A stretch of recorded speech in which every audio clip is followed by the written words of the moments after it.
we talked a little bit about Elisha last week, and so we're going to back up a little bit further. And we talked about Elijah a bit, and so we're going to talk a little bit about him. These are people that are pretty neat, significant people in the Old Testament. So we're going to talk a little bit, and we're going to make it relate. How can you make Elijah relate to where I'm at today? But if you have your Bibles, 1 Kings chapter 18. I think that we'll start at verse 41. So this is 1 Kings chapter 18, verse 41. And so in this chapter 18, it spews forth the very nature of faith. This is what we're going to get out of this, I think, is faith. And when we have to deal with faith, and so this is right off the hop here. Elijah said to Ahab, who was the king, "Go, eat and drink, for there is the sound of heavy rain." Okay, so there is the sound. Hasn't seen it yet, but there is the sound of heavy rain. And so they've been in a drought for 3.5 years. And this drought has come on because Elijah has called for it, because God has called for it, because the people have they have put their lives and their beliefs and everything that they have looked away from God, and they have tried to get their supply elsewhere. And God has told Elijah, tell them that now when you say it's over, and the water will not come back, the rain will not come back until you say it does. And so here we go.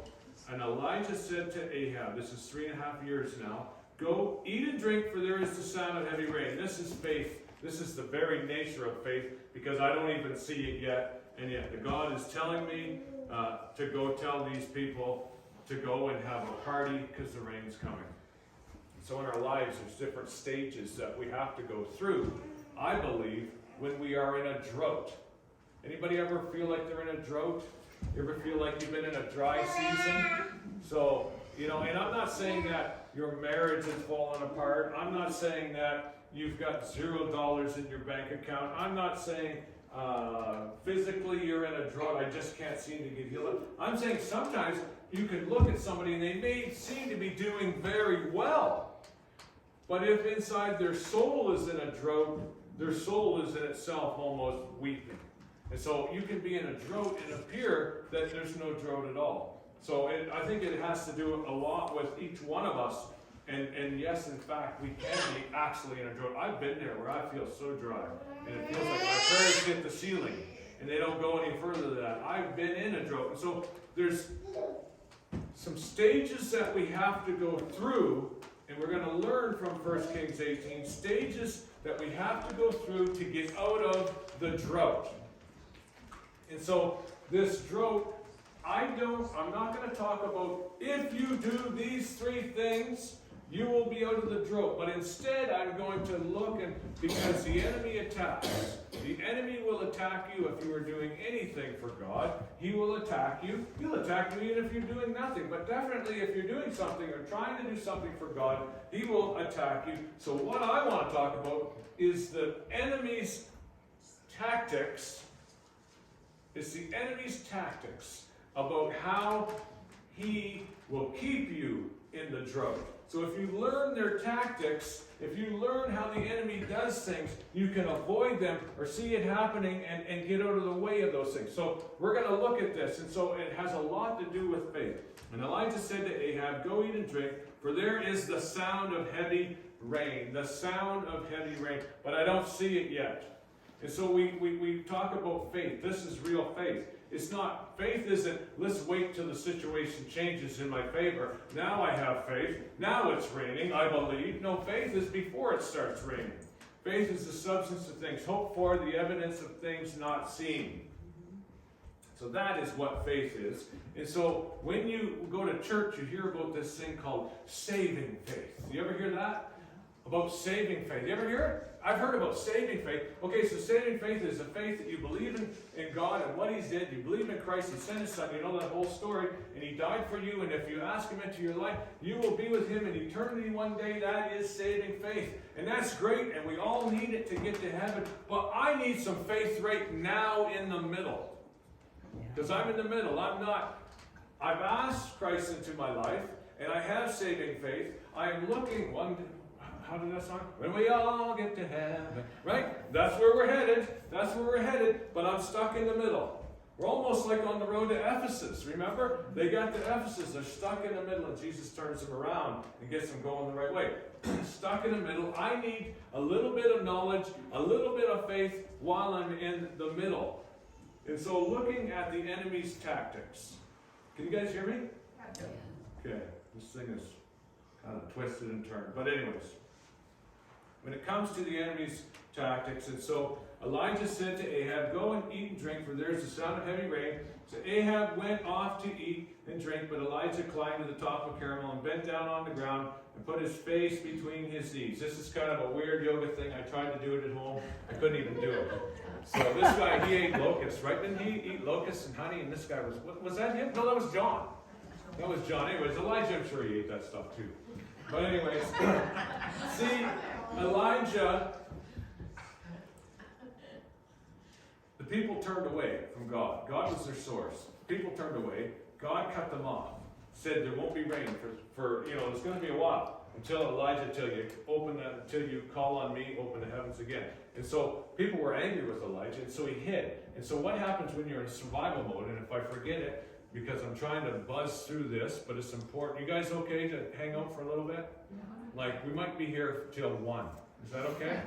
No, okay, people are leaving? Anyways, I'll get through it, but I don't want to just blow through it, just for the sake of blowing through it.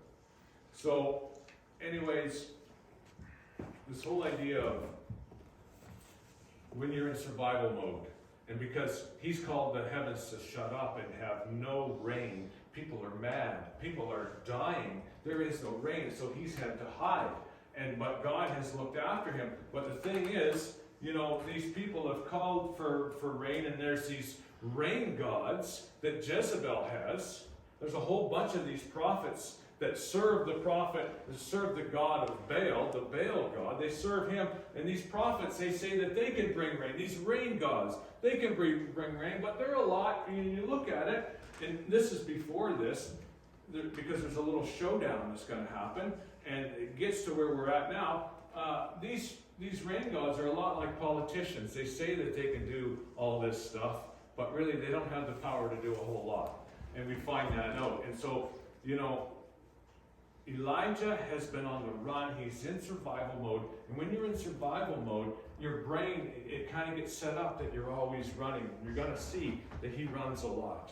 And so, anyways, he's been in survival mode. He's been hiding, right? Because people are after him. People don't like him. He's the guy that shut the heavens from all the rain. So he's been hiding. He's in survival mode. And then it's time to have a little showdown. And so he steps up boldly to the plate. And there's these prophets, these rain gods, and they all serve this god of Baal, and Jezebel, she's involved with this, and she calls on them, and this is what we're going to do. And Elijah, he steps up boldly because he is bold, which is really weird because he's so bold, but yet we find out later on he runs. Because in his survival mode, God has said, because there's not a lot of rain, there's not going to be, animals are going to die. This is what you're going to do, Elijah. I'm going to get you to go down to the brook because there's still some water running there. And when you go down to the brook, I'm going to have the ravens. Ravens are dirty birds. I'm going to have the ravens bring bread and meat for you in the morning, and I'm going to have ravens bring bread and meat for you at night. God's going to look out for you, Elijah. And so this has happened. Also, the brook dries up because the famine or the drought continues on. And so the brook naturally dries up. So he can't go to the brook anymore. So God says, this is what I'm going to do. I'm going to send you to a widow. And she doesn't even know you're coming, but she's going to feed you. And this shows God's supply because God is so full of supply that he will use somebody that you think that you need to help, and he's going to help them help you. That's how big God's supply is. And so he goes to her, and she only has a little bit of oil and a little bit of flour. And God gets, he just tells Elijah, ask for her to make some cakes. And so she makes some cakes, and the flour never ends, and the oil never ends, and it just keeps on going. And this is God's supply. When you think that there's no way that she can help me, she actually helped him and looked after him. So he's bold now. And don't ever question how God will bless you. He's blessing Elijah with dirty birds. Dirty birds.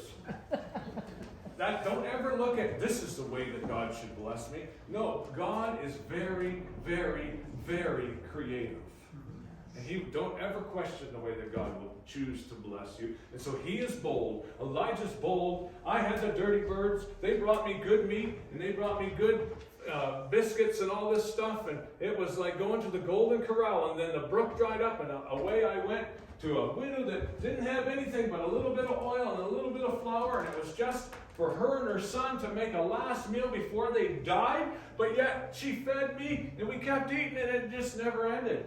So I'm bold, and so now it's the time. Let's have a little showdown, people. So this is what we're going to do.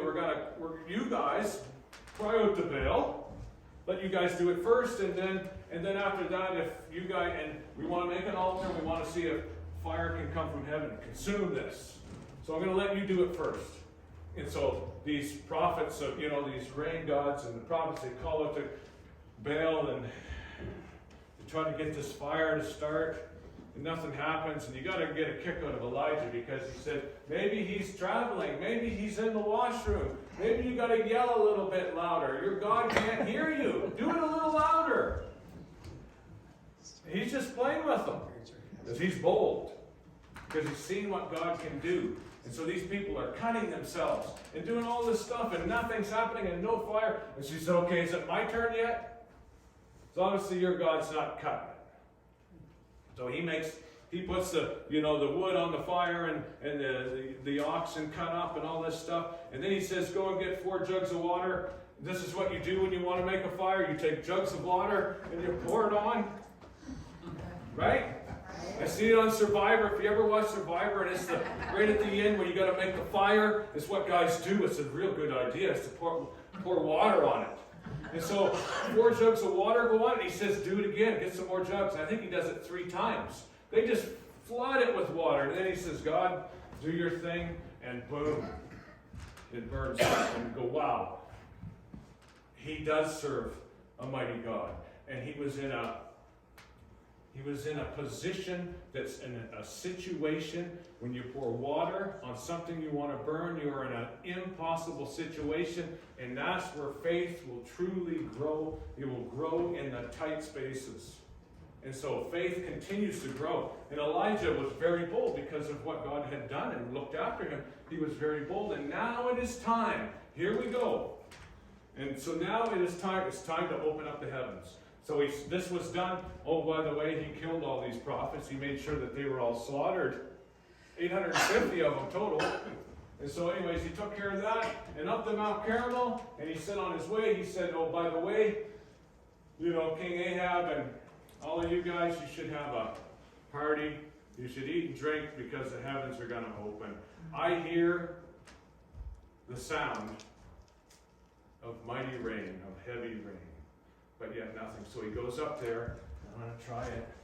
Maybe I can do it on stairs. I don't know. But it says that he goes and he puts his head. It's a yoga. Maybe he was good at yoga. And he put his head like this. And he has a runner. And he tells his runner to go and look. So this is where faith really kicks in. This is the first stage that the enemy will work in your life to try to knock your faith down, is invisibility. I don't see the rain, but I hear the rain. I hear the sound of it. Has somebody ever been in a position where they were told they've got a diagnosis from the doctor that said there's nothing that we can do? Have you ever been a little boy or a little girl that was told that there's nothing special about you? And you carry it your whole life. But I sense that somebody says something different. God says something different. That song, He is for you. He is for you. He is for you. It just keeps on going. He is for you. He is for you. And so we hear this, nothing. There is nothing. This invisibility. And so we walk in it and we give up our faith and we turn our backs on God. But here Isaiah has been watched over. God has watched over him. And so he puts his head between his legs and he prays. He doesn't even want to look, but he has a runner and he says to the runner, go and look and see if you see rain. So he runs up the hill and he goes all the way and he nothing. He doesn't see anything. He's like, oh man. Like, this guy just killed 850 false prophets. And he's thinking it's going to rain, and he told Ahab and all those guys to go have a party because it's rain was coming, and maybe we should hold off on the party and the drinks and stuff because I don't see. So he comes back and he says, what do you see? I don't see anything. Go again. So he goes again. He's like, okay. And he's going up the hill. He's going up the hill. Going up to the top of Mount Carmel. Was this guy even right?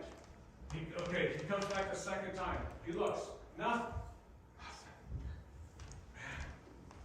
He comes back. What do you see?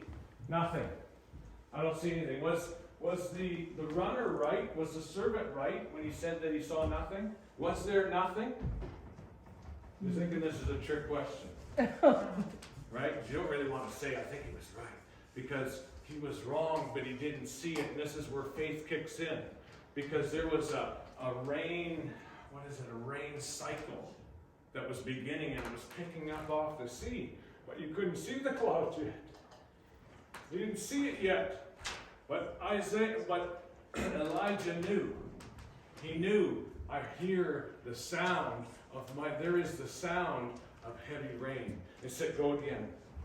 2 times, you haven't seen it, go again. And so he goes again, he comes back, nothing. And he goes again, he comes back and nothing. And the doctor has said, there's nothing that we can do. And your friend, you're growing up and people around you have said, there's nothing special about you. Keep on going, keep on going. And so you've prayed and nothing happened. Keep on praying. So you worship and nothing's happened. Keep on worshiping. 3rd time, nothing. Go again. 4th time, nothing. This is, the more I get into the Word of God, the more I see we got to keep going.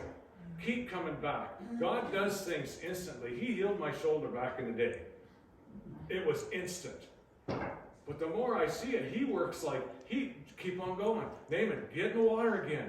He keep on 7 times. Walk around Jericho 7 times. Not much happened on the 1st time. So the 4th time he comes back. Nothing.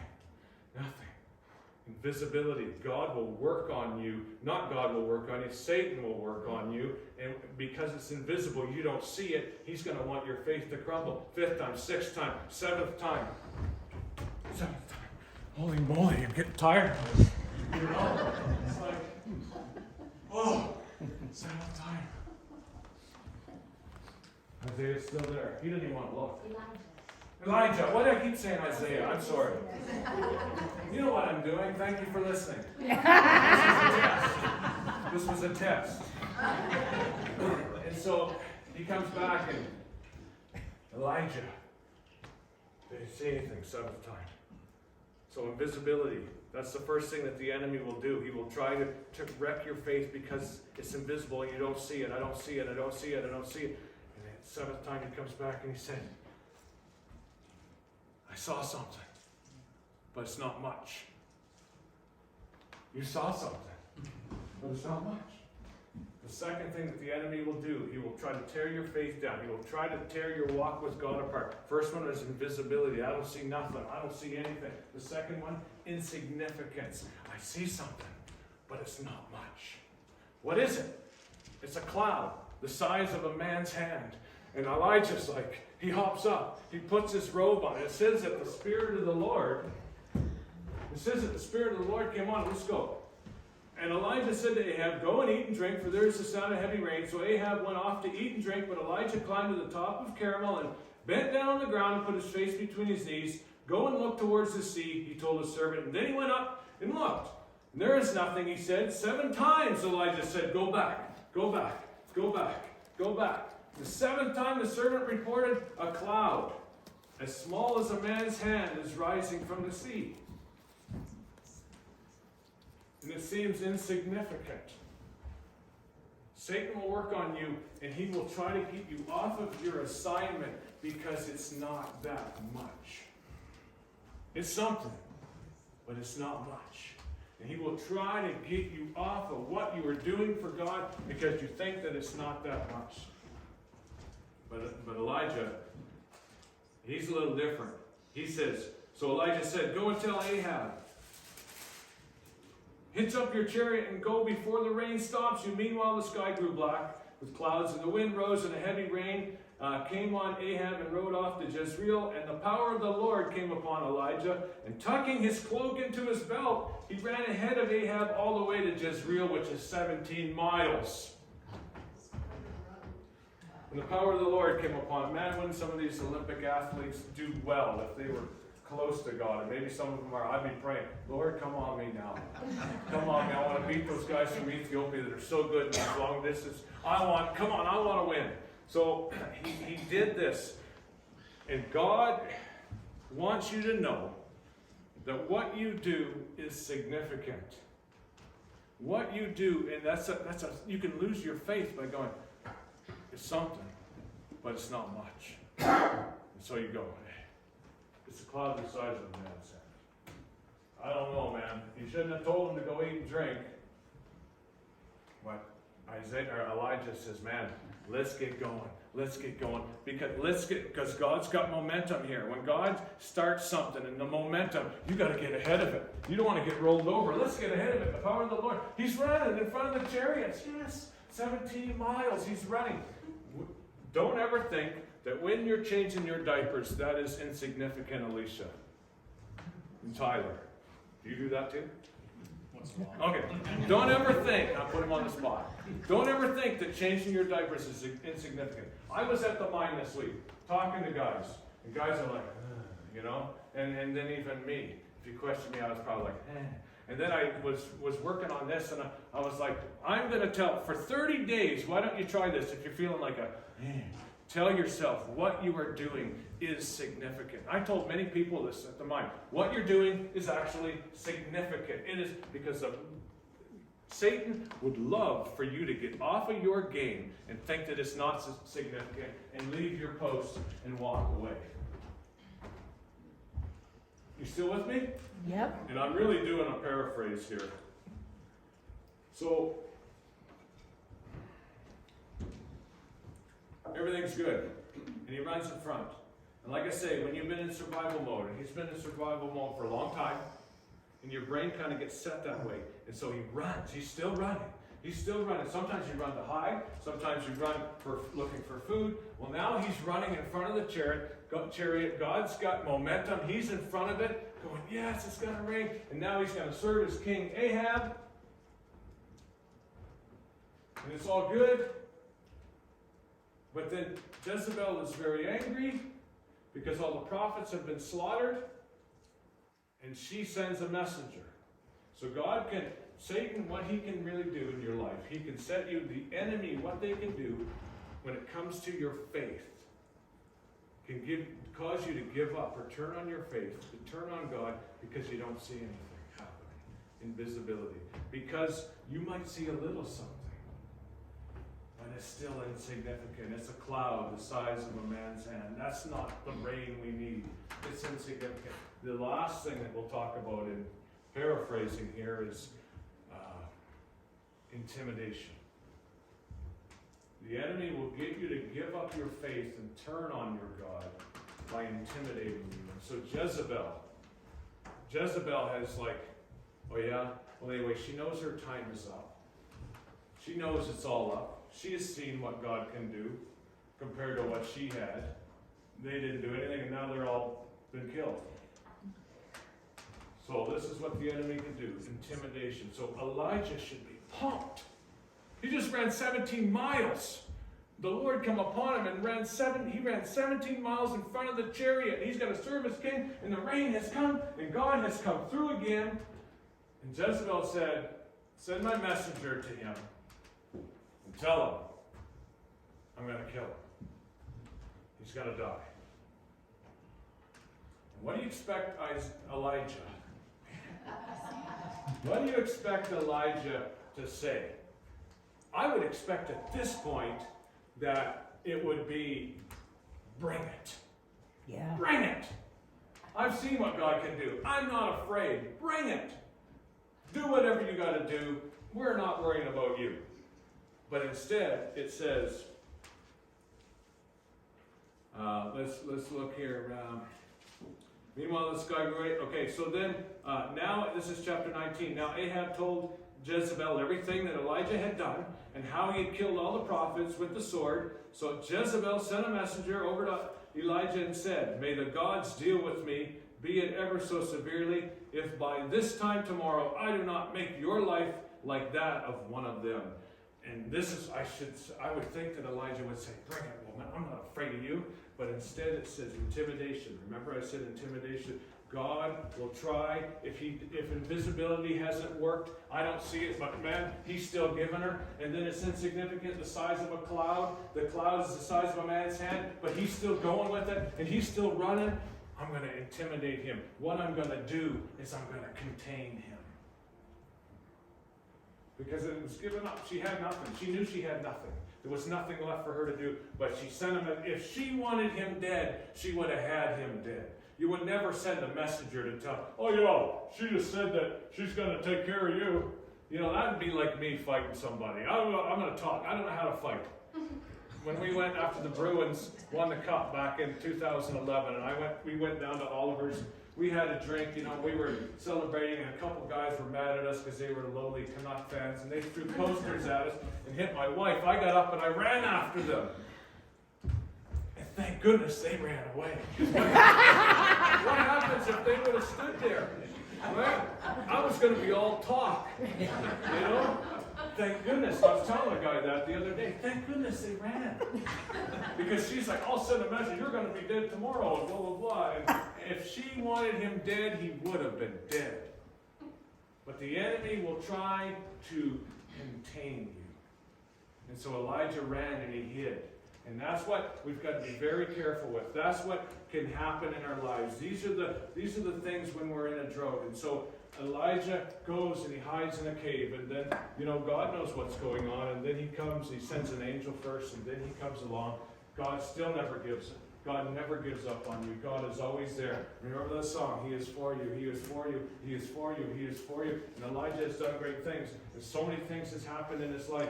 God has stood up for him unbelievably, and he is afraid, and he's run away. And now Jezebel, the enemy, has contained him.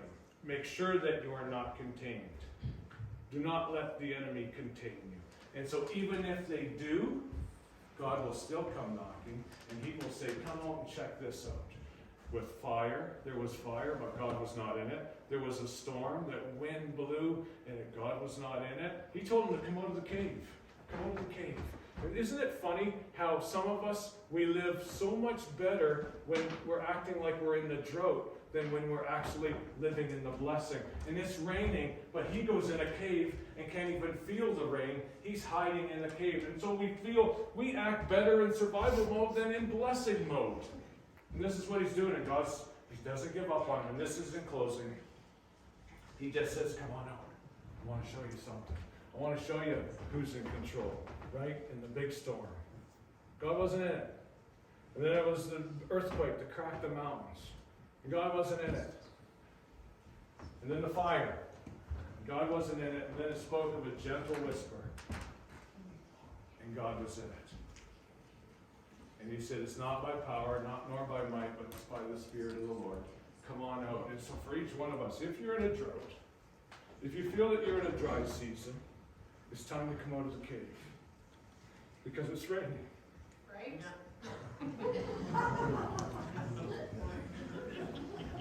It's raining. And the people needed it, and he called upon it, and then he went and hid from it. Isn't it funny how sometimes we do that? We're still in survival mode, and we still run, and we still want to live outside of the blessings of God. I don't want to do it anymore. I've been living with depression. I've been living with anxiety. I've been living with this. I've been living with, all these things. And God says, I have taken care of it. Come on out. come on out of the cave and let the rain fall on you. Amen? Think about that this week. Thank you. It's not like a prayer this great.